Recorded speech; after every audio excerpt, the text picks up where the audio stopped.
দর্শক এ বিষয়ে বিস্তারিত জানাতে গুলশান থেকে যুক্ত হচ্ছেন সহকর্মী শাহাদাত নিশাদ। নিশাদ আছেন আমাদের সঙ্গে। নিশাদ, আপনি তো সেখানকার পরিস্থিতি দেখছেন, আপনি এই মুহূর্তে আমাদেরকে জানাবেন গুলশানের ওই এলাকার এখন কি অবস্থা, আর ঘটনা তদন্তে কোনো কমিটি গঠন করা হয়েছে কিনা? জি ধন্যবাদ। যেমনটি বলছিলেন, আসলে গতকালকে যে পুলিশ কনস্টেবল যে গুলির ঘটনায় যেটি ঘটেছিল ফিলিস্তিনি দূতাবাসের সামনে গুলশান ডিপ্লোম্যাটিক জোনে, এবং পুলিশ কনস্টেবল মনিরুলকে হত্যা করা হয়েছে, গুলি দিয়ে হত্যা করা হয়েছে কাউসার নামে এক কনস্টেবল।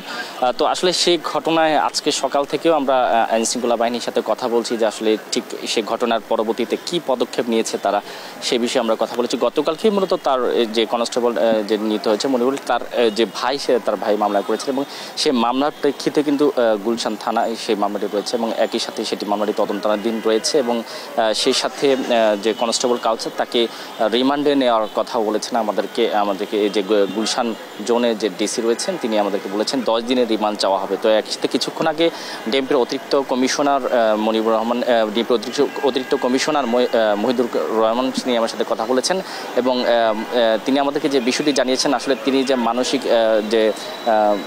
মানসিক অসুস্থ কিনা সেটিও তদন্ত করাচ্ছে, এবং একই সাথে তার সাথেও পূর্বশত্রুতার কোনো জের ছিল কিনা সেটিও তদন্ত করা হচ্ছে। তবে সিসি ফুটেজে যে বিষয়টি সেটি আমরা স্পষ্ট আসলে দেখেছি যে প্রথমে এক রাউন্ড গুলি করে এবং পরবর্তীতে কয়েক রাউন্ড গুলি করা হয় তাকে, এবং একই সাথে এই পুলিশ কনস্টেবল যে কাউসার তার চাকরি আসলে কী অবস্থা রয়েছে সেই বিষয়ে তিনি আমাদেরকে যে বিষয়টি স্পষ্ট করেছেন।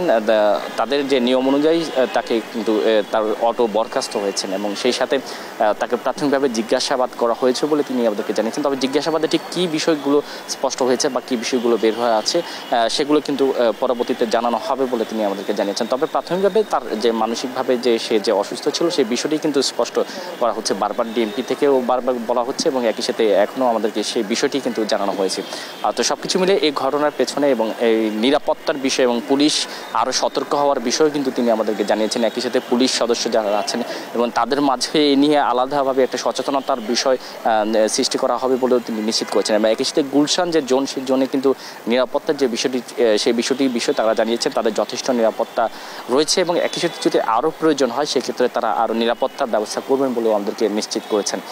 তো সব কিছু মিলিয়ে ডিএমপির অতিরিক্ত কমিশনারের তথ্য মতে যে প্রাথমিক জিজ্ঞাসাবাদ চলছে, এবং একই সাথে যদি প্রয়োজন হয় সেক্ষেত্রে রিমান্ড যে 10 দিন চাওয়া আছে সেটি আরও বাড়ানো হবে বলেও, যদি প্রয়োজন হয় সেক্ষেত্রে আরও বাড়ানোর কথাও তিনি কিন্তু জানিয়েছেন। তবে বিষয়টি এখনও মামলা যে প্রেক্ষিতে সেটি তদন্তাধীন রয়েছে।